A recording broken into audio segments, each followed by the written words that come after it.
Episode start होता है। साची शावर लेकर निकलती है और वो नागी से भी कहती है कि वो जाकर शावर ले ले, पर इतने में साची का टॉवल गिर जाता है और साची डर जाती है। पर नागी असल में सो रहा था। फिर नागी के फोन में सेगावा का मैसेज आता है कि तुम डेट पे चलोगे। साची भी ये मैसेज देख लेती है। अगले दिन नागी सुबह जल्दी उठ जाता है और वो तैयार होकर बैठा हुआ था। उसके पास एरिका आती है और वो उससे साची के बारे में पूछती है। नागी उसे बता देता है कि साची स्कूल चले गई है। नागी अंदर ही अंदर बहुत खुश हो रहा था कि आज वो फाइनली सेगावा के साथ डेट पे जाएगा। सीन चेंज होता है। नागी स्टेशन पे सेगावा का वेट कर रहा था और वो अपने साथ स्टैम्प बुक भी लाया था क्योंकि उसे पता था कि सेगावा बस स्टैम्प कलेक्ट करवाती है। फिर वहाँ सेगावा आती है और नागी उसे देखकर शर्माने लगता है। सेगावा नागी से पूछती है क्या वो अच्छी नहीं लग रही। नागी कहता है वो बहुत अच्छी लग रही है। फिर वो लोग अम्यूजमेंट पार्क जाते हैं। नागी को यकीन नहीं होता कि आज वो लोग स्टैम्प नहीं कलेक्ट करेंगे। सेगावा बताती है वो यहाँ अक्सर छुट्टियों में आया करती है। सेगावा उन दोनों के लिए कपल टिकट्स खरीदती है जिस पर उन्हें डिस्काउंट मिलता है। नागी शर्मा रहा था और अंदर ही अंदर बहुत खुश भी हो रहा था। सेगावा बताती है उसकी ज्यादा लोगों से बनती नहीं है इसलिए वो यहाँ अकेले ही आती है। नागी पूछता है तो तुम मुझे क्यों लाई। सेगावा कहती है वो तो नागी को सिर्फ डिस्काउंट के लिए लाई थी और उसे लगता है कि उसकी और नागी की वाइब भी मैच होती है। नागी ये सब सुन के बहुत शर्माने लगता है। वो लोग अलग अलग टाइप के झूले और राइड्स पे बैठते हैं जिस पर सेगावा को बहुत मजा आ रहा था, पर नागी की हालत खराब हो रही थी। सेगावा अगली राइड ढूंढ रही थी और नागी की हालत बहुत ज्यादा खराब हो चुकी थी।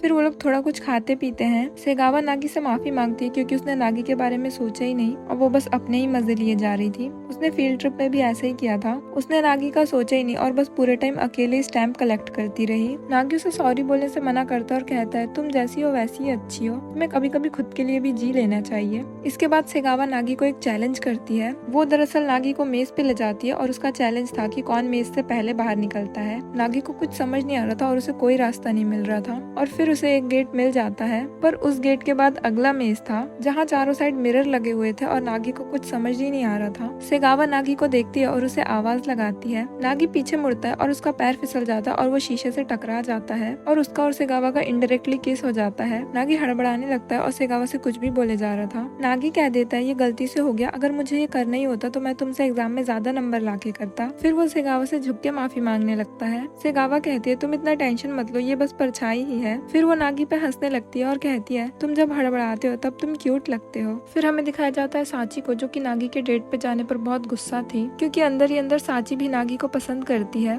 फिर वहाँ एरिका आती है जो कि शॉपिंग पे गई हुई थी। एरिका साची को अपने कपड़े दिखाती है पर साची उसकी बातों पे ध्यान ही नहीं दे रही थी। साची एरिका से कहती है क्या तुम्हें नागी के बारे में पता है, वो आज डेट पे गया है। एरिका कहती है वो सेगावा के साथ गया होगा। साची ये सुनकर हैरान हो जाती है और कहती है तुम्हारी एंगेजमेंट हो चुकी है और वो किसी और लड़की के साथ डेट पे गया है, तुम्हें इससे कोई प्रॉब्लम नहीं है। एरिका कहती है उसे नागी से शादी नहीं करनी इसलिए उसे कोई फर्क नहीं पड़ता। साची कहती है कुछ भी हो पर नागी ने जो किया वो गलत है और वो अपने टॉय पे नागी का गुस्सा उतारने लगती है। एरिका कहती है पर तुम्हें इतना गुस्सा क्यों आ रहा है। साची कहती है तुम मेरी बड़ी बहन हो और उसने तुम्हारे साथ ऐसा किया इसलिए। दूसरी तरफ इधर शाम हो गई थी पर सेगावा की राइड्स खत्म नहीं हो रही थी। वो लोग उन्हीं राइड्स पे बार बार झूले जा रहे थे। सेगावा को तो बहुत मजा आ रहा था पर नागी की हालत खराब होते जा रही थी। वो लोग हर राइड पे 4-5 बार जाते हैं। इधर साची एरिका को अपने साथ बैटिंग सेंटर पे लाई थी। साची बताती है उसे जब भी गुस्सा आता है वो यहीं आती है। वो अंदर जाती है और नागी की बातें सोच सोच कर बॉल पे अपना गुस्सा निकाल रही थी। फिर वहाँ एरिका भी आती है और इस बार वो बेसबॉल प्लेयर के कपड़े पहन कर आई थी। साची उसे कहती है कि तुम पहली बार खेल रही हो इसलिए स्लो पिच से स्टार्ट करना। एरिका के अंदर बहुत एनर्जी थी और वो स्लो पिच के लिए मना कर देती है। वो लोग शुरू करते हैं और एरिका हर बॉल मिस कर देती है। खेलने के बाद साची एरिका को बाथ हाउस पे लाती है। साची एरिका को बताती है वो अपनी थकान मिटाने यहीं आती है। एरिका पहले गर्म पानी में जाती है पर वहाँ उसकी स्किन जलने लगती है और वो चिल्लाने लगती है। फिर वो और साची नॉर्मल टेम्परेचर के पानी में जाते हैं। एरिका कहती है उसे यहाँ जन्नत की तरह महसूस हो रहा है। वो लोग वहाँ पर काफी सारी बातें करते हैं और एरिका कहती है ये कितना अजीब है ना, अगर मुझे पता ही नहीं चलता कि मैं और नागी एक्सचेंज हुए हैं तो हम लोग कभी एक दूसरे से मिल ही नहीं पाते। और ऐसे ही वो दोनों काफी सारी बातें करते हैं। इधर सेगावा और नागी भी वापस जा रहे थे। सेगावा कहती है उसे आज बहुत मजा आया और वो नागी से कल स्कूल में मिलेगी। नागी उसे बाय करता है और अपना फोन चेक करता है। वो देखता है साची ने उसे मैसेज किया है मर जा मर जा मर जा मर जा मर जा। नागी घर पहुँचता है और साची उसे वेलकम करती है। फिर साची नागी को डिनर सर्व करती है। नागी खाना देख के कहता है इसे देख के लग रहा है कि इसे बहुत गुस्से और नफरत से बनाया गया है। नागी खाना खाने से मना करता है पर साची उसे चमकाती है और वो खा लेता है। साची नागी से कहती है आज तुम डेट पे गए थे ना, तो तुम्हारी डेट कैसी रही। नागी कहता है तुम्हें कैसे पता चला, और वो दोनों इसी बात पर बहस करने लगते हैं। इधर एरिका अपने फोन में देखते हुए मुस्कुराए जा रही थी। उसने अपनी मॉम को मैसेज किया हुआ था कि अगली बार हम बाथ हाउस चलेंगे। सीन चेंज होता है। रात के 3 बज रहे थे और नागी पढ़ाई कर रहा था पर उसे डोरबेल की आवाज सुनाई देती है। एरिका और साची को भी बहुत डर लग रहा था। नागी हिम्मत करके के गेट खोलता है और सामने उसके डैड खड़े थे। उसके डैड तीनों को आधी रात को फिशिंग के लिए ले जाते हैं। एरिका फिशिंग करने के लिए बहुत एक्साइटेड थी क्योंकि वो पहली बार फिशिंग करेगी। साची बताती है वो भी पहली बार ही करेगी। उसके डैड को फिशिंग का बहुत शौक है और वो हर बार नागी को भी साथ लाते हैं। फिर एरिका पूछती है नागी कहाँ है। नागी की हालत खराब थी और वो पड़ा हुआ था क्योंकि उसे सी सिकनेस होती है। सी सिकनेस मतलब जैसे हम ट्रैवल करते हैं तो हमें वॉमिटिंग वगैरह होती है, वैसे ही पानी में शिप मूव होता है तो सी सिकनेस होती है। फिर वो लोग फिशिंग स्टार्ट करते हैं और एरिका बहुत बड़ी फिश पकड़ती है और वो अपने डैड से फिश के साथ फोटोज क्लिक करवाती है। नागी कहता है डैड और एरिका की बहुत अच्छी पड़ती है। फिर साची भी उसे फिशिंग के लिए बुलाती है पर वो मना कर देता है। डैड नागी को बुलाने के लिए लालच देते हैं कि जो भी सबसे बड़ी मछली पकड़ेगा उसे वो 1000 का नोट देंगे। एरिका और साची ये सुन के बहुत एक्साइटेड हो जाते हैं। नागी एरिका से कहता है तुम्हारे लिए 1000 येन कोई बड़ी बात नहीं है। एरिका कहती है 1000 का नोट बहुत रेयर होता है इसलिए उसे वो चाहिए। और साची कहती है वो इन 1000 येन में बहुत सारे कपड़े और आइसक्रीम खरीद सकती है, पर इन सब के बाद भी नागी मना कर देता है। फिर उसके डैड उसे कहते हैं कि वो एक नंबर का निकम्मा है। नागी को ये बात दिल पे लग जाती है और वो अपने बचपन की बातें याद करने लगता है कि जब वो छोटा था और उसे कभी भी फिशिंग करना पसंद नहीं था, पर उसे अपने डैड की वजह से बार बार आना पड़ता है। नागी के अंदर बहुत जोश आ जाता है और वो अपनी फिशिंग रॉड लेकर उठता है और उसके रॉड में एक मछली पकड़ा भी जाती है। उस मछली से सभी लोग डिसअपॉइंटेड थे, पर एरिका कहती है ये मछली बहुत क्यूट है। डैड कहते हैं ये अभी बच्ची है और उसे वापस पानी में फेंक देते हैं। डैड ने सबसे बड़ी मछली पकड़े थे इसलिए वो 1000 की नोट भी उन्हीं की हो जाती है। एरिका और साची इस बात के लिए उनसे लड़ने लगते हैं। नागी अपने बचपन की बातें याद करता है और इधर साची और एरिका बहुत थक गए थे इसलिए वो सो गए थे। डैड नागी से कहते हैं जब से तुमने घर छोड़ा है तब से तुम बहुत बदल गए हो, तुम बड़े हो गए हो अब। नागी कहता है ऐसा कुछ नहीं हुआ है, उसे तो बस घर छोड़े 1 ही महीना हुआ है। वो आगे कहता है उसे अपनी जिंदगी बहुत पसंद है, उसे अब जिंदगी से कोई शिकायत नहीं है। डैड कहते हैं ये सुन के बहुत अच्छा लगा। हमें एक छोटा सा फ्लैशबैक दिखाया जाता है। बचपन में नागी बहुत रोता था क्योंकि उसे फिशिंग के लिए जाना पड़ता था, पर डैड कहते हैं कि जब भी तुम फिशिंग करते हो तब तुम्हें जिंदगी से कोई शिकायत नहीं रहती। उनकी ये बातें एरिका भी सुन रही थी। सीन चेंज होता है, एरिका नागी की मॉम से बात कर रही थी। मॉम एरिका से माफी मांगती है क्योंकि उसे आधी रात को परेशान होना पड़ा, पर एरिका कहती है कि उसे बहुत मजा आया और अगर वो बचपन में एक्सचेंज ना हुई होती तो वो भी इन्हीं की तरह पली बड़ी होती। इधर डैड मछलियाँ लेकर आते हैं पर उनका पैर फिसल जाता है और सारी मछलियाँ गिर जाती हैं और एपिसोड यहीं पर एंड हो जाता है। Don't forget to subscribe. मिलते हैं अगले वीडियो में, तब तक के लिए सायोनारा।